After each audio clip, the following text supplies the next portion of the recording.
Mesdames, Messieurs, bonjour. Je m'appelle Bruno Fraissinet, je suis coordinateur artistique du projet Pole Art Circle et je vais avoir le plaisir de vous présenter en quelques minutes en quoi consiste ce projet. Vous voyez qu'il est soutenu par Erasmus+, un programme de l'Union européenne.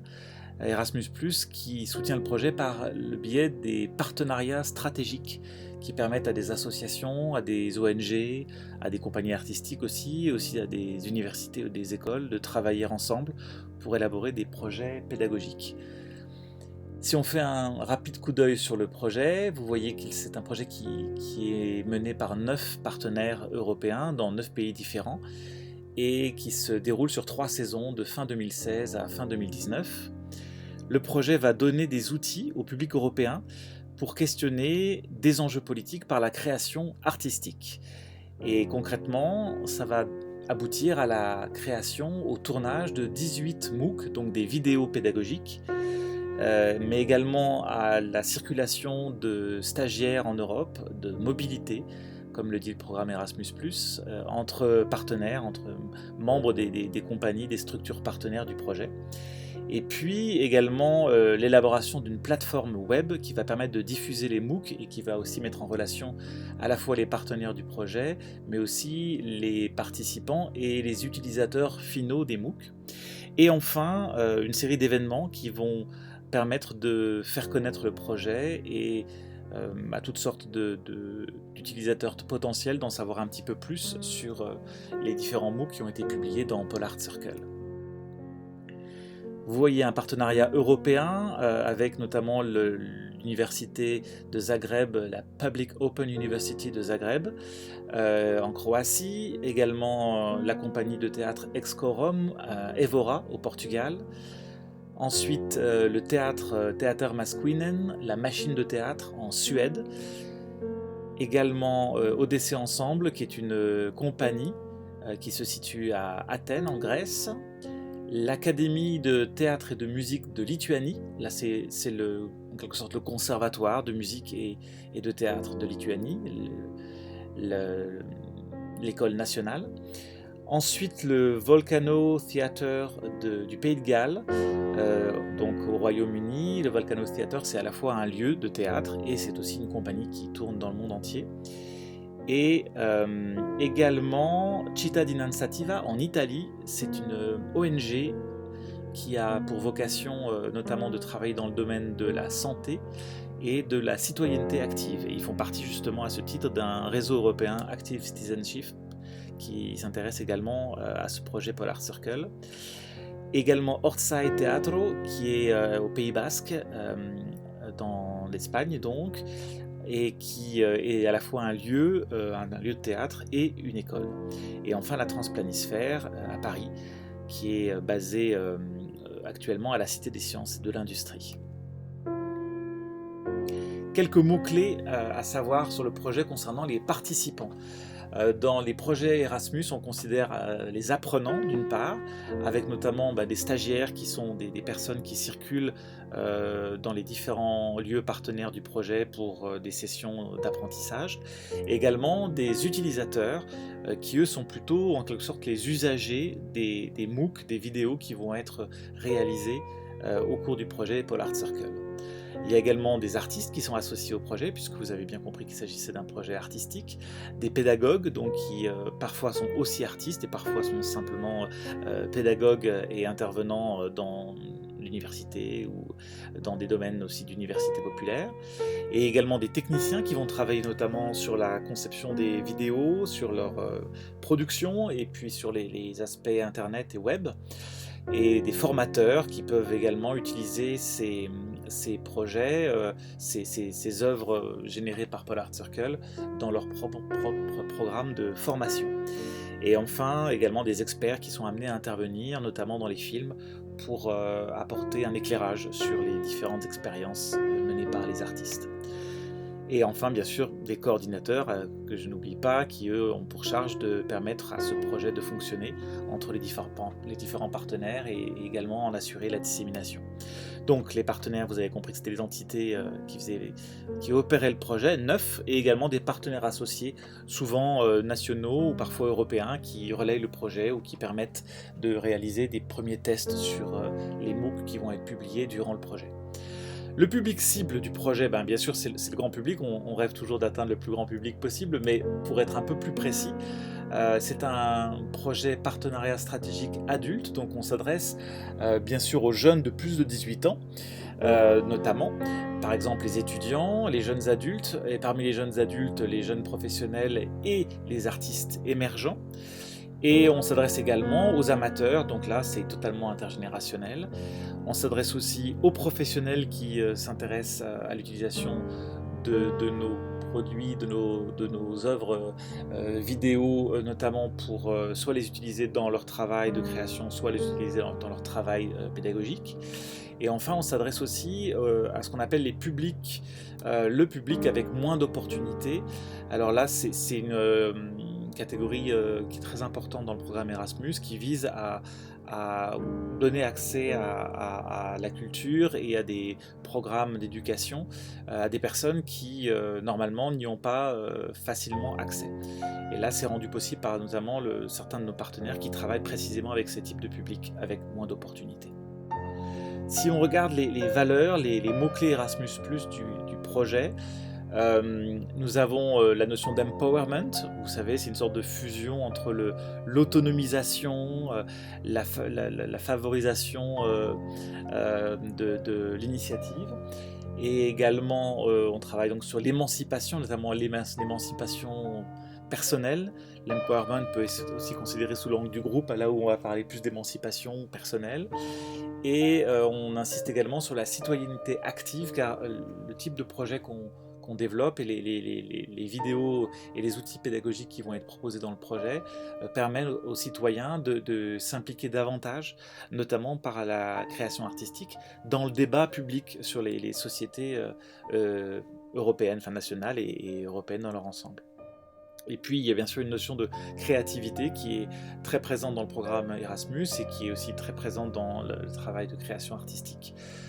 Donc ces 4 notions sont des valeurs, disons, que nous avons reprises à notre compte, issues du programme Erasmus, auxquelles on a ajouté d'autres valeurs, notamment la valeur qui consiste à considérer que expérimenter et créer, c'est quelque chose qui peut s'apprendre par la pratique, notamment la pratique de l'atelier, la pratique du processus de recherche, et que c'est des choses qui nous intéressent beaucoup et qu'on souhaite partager avec le public. Également, nous croyons à l'idée que l'art peut permettre de créer du commun entre Européens, particulièrement dans un contexte où le projet européen est un peu mis à mal ces dernières années. Et on a envie d'insuffler comme ça du commun, et derrière ça, stimuler l'inspiration des Européens, notamment pour relancer un petit peu l'attractivité de l'Europe et de la coopération européenne qui nous intéresse beaucoup, parce que c'est ce qu'on pratique au quotidien dans notre travail, aussi bien dans les associations, dans les compagnies artistiques, dans les ONG, mais aussi dans les écoles ou les universités avec qui nous sommes partenaires. Les mots-clés, les concepts propres à ce programme aussi Erasmus+, juste un rappel sur l'éducation formelle, informelle. On est vraiment, nous, dans le secteur de l'éducation informelle, mais en dialogue avec l'éducation formelle. L'éducation formelle, elle est plutôt dans un registre de transmission du maître à l'élève, une transmission assez verticale, là où dans l'informel on est plutôt horizontal, en étant dans un processus commun de partage d'expériences, d'échange et de co-construction. Donc cette notion d'échange de bonnes pratiques, chère à Erasmus, je pense que vous la connaissez, cette idée que chaque entité, chaque organisation développe ses bonnes pratiques, mais peut vraiment avoir aussi intérêt à apprendre des bonnes pratiques qui sont offertes par les uns et les autres, et qui, en circulant, stimulent la créativité et la capacité d'innover de tout le monde, avec cette idée bien sûr de co-construire. Un projet comme Polar Circle, c'est un projet qui a été co-construit et qui est encore en cours de co-construction par ces 9 partenaires. Il y a également l'idée d'éducation innovante. L'innovation est au cœur de tous les programmes européens actuellement. C'est pas une tarte à la crème, hein, c'est vraiment l'idée d'essayer de trouver des nouvelles façons, des nouveaux modes pédagogiques. Et bien sûr, en lien avec cette éducation innovante, il y a la dimension numérique des projets. Un projet comme Polar Circle s'appuie énormément sur le numérique, même si au final, c'est des utilisateurs physiques qui, bien sûr, utilisent nos outils ou les fabriquent. Le vecteur principal, c'est le numérique dans ce cadre, cette fameuse transition numétique, non numérique, vous l'avez compris. Et donc c'est un aspect important du projet, cette dimension digitale. Et puis un autre aspect innovant, c'est le fait que nous sommes dans un partenariat transsectoriel, horizontal donc, qui permet à des structures qui sont d'habitude dans des champs d'action un peu différents de travailler ensemble et d'œuvrer ensemble pour tenter une expérience pédagogique nouvelle. L'autre aspect important, c'est la notion d'outils transférables. Ces outils donc, sont principalement des vidéos, mais aussi des processus documentés qui sont utilisables dans toute l'Europe, même au-delà de l'Europe. Cette transférabilité, elle est très importante, notamment en opposition avec le fait que beaucoup d'actions pédagogiques sont souvent locales, sont souvent limitées au groupe de participants, par exemple, d'un atelier.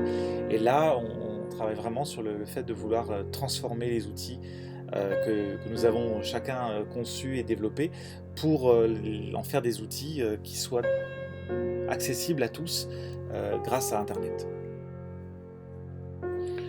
Bien sûr, vous le comprendrez, on vise au travers de ça un impact à l'échelle européenne. Le projet, il se retrouve également dans le thème des saisons, puisqu'on l'a dit, il y a 3 saisons dans ce projet.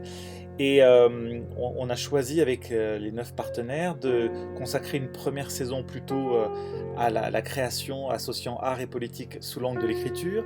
La deuxième saison est plutôt sous l'angle de la mise en scène et la troisième saison sous l'angle de l'interprétation. Une saison type, elle est organisée avec une réunion de partenaires en début de saison, puis en fait des sessions de MOOC qui ont lieu chez les différents partenaires qui écrivent les MOOC du projet et qui les tournent. Et pendant ces sessions qui durent souvent une semaine, et ils invitent des stagiaires des différents autres partenaires afin de les initier à leur processus de travail.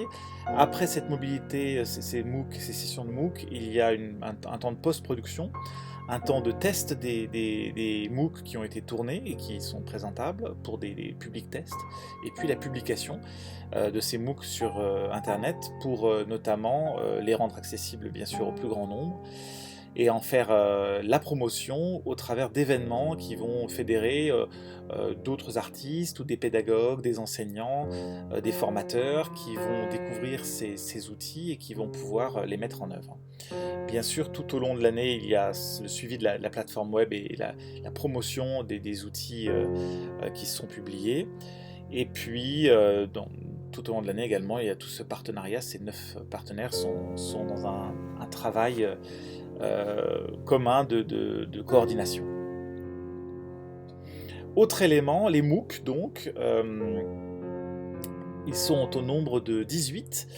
Ça veut dire donc 6 MOOC par saison, par année en quelque sorte de travail du projet. Un MOOC, qu'est-ce que c'est? C'est un outil qui va permettre de partager une méthodologie, une approche artistique d'un des partenaires du projet. Le principe, c'est qu'il est constitué de plusieurs vidéos. Alors, les MOOC en général, il n'y a pas de généralité sur les MOOC, il y a plusieurs façons de les concevoir. Donc nous avons choisi de créer pour un MOOC, un programme de plusieurs vidéos pour une durée totale de 30 minutes. Mais c'est facilement une dizaine de vidéos de durée variable qui vont permettre de constituer un MOOC de 30 minutes. Un MOOC, ça va être plusieurs choses, mais notamment un mode d'emploi pour permettre de créer une forme artistique, pour que l'utilisateur final du MOOC puisse en quelque sorte s'inspirer du processus qui est proposé dans le MOOC pour créer sa propre forme. Donc il va y avoir à la fois des instructions pas à pas, mais aussi des exemples pour illustrer ces instructions, des astuces, des conseils pratiques, et aussi des éléments, des interviews qui viendront étayer le propos, ou qui viendront apporter un point de vue complémentaire. Et La plateforme internet sur laquelle les MOOC sont publiés va permettre d'avoir une interactivité entre les utilisateurs et les concepteurs des MOOC, mais aussi entre les utilisateurs eux-mêmes. Chaque MOOC invite en quelque sorte les utilisateurs finaux à produire une proposition artistique, et cette proposition va pouvoir être ensuite visible par les autres utilisateurs et par les concepteurs des MOOC, visible en ligne grâce à un système d'upload des vidéos ou d'upload des textes. Donc c'est vraiment l'idée d'une circulation, au-delà de la production des films, d'une circulation des idées et vraiment un retour entre utilisateurs, concepteurs et un retour entre pairs également.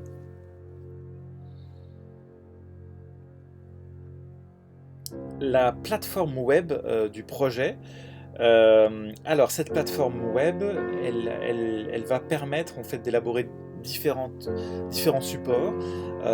Bien sûr un site web qui va présenter le projet, qui va présenter les partenaires du projet et qui va permettre d'avoir accès aux différents MOOC.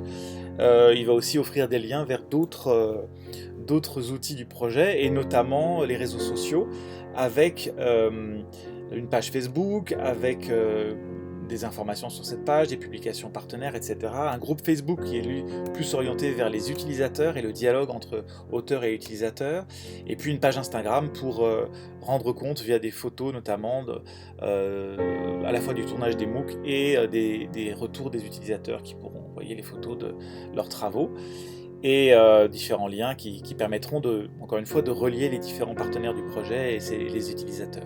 Et puis une chaîne YouTube qui va rassembler les films qui seront reliés au site web, donc une collection de MOOC, mais aussi les publications des différents utilisateurs finaux, en quelque sorte leur témoignage du travail qu'ils auront réalisé. Les multiplier events, donc les événements de dissémination.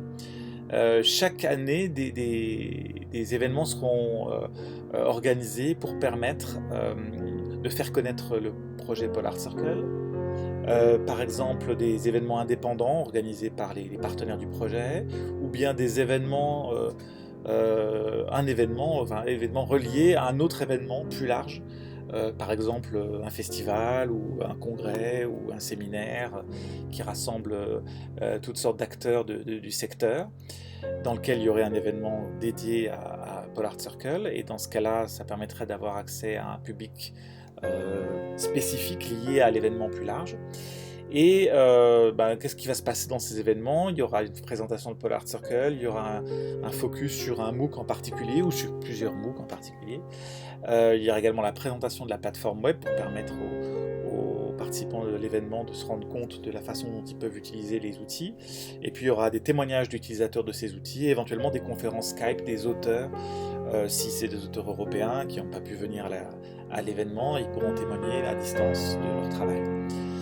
Et enfin, il y aura éventuellement aussi dans ces événements un contenu pratique, c'est-à-dire un temps d'atelier qui permettra l'expérimentation concrète pour les participants de tout ou partie d'un des MOOC publiés dans le cadre du projet.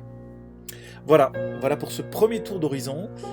Nous sommes très heureux de votre intérêt pour ce projet, et nous vous invitons à suivre l'actualité de Polar Circle dans les mois et les années à venir, puisque c'est un projet qui dure jusqu'à fin 2019. À très bientôt, au revoir.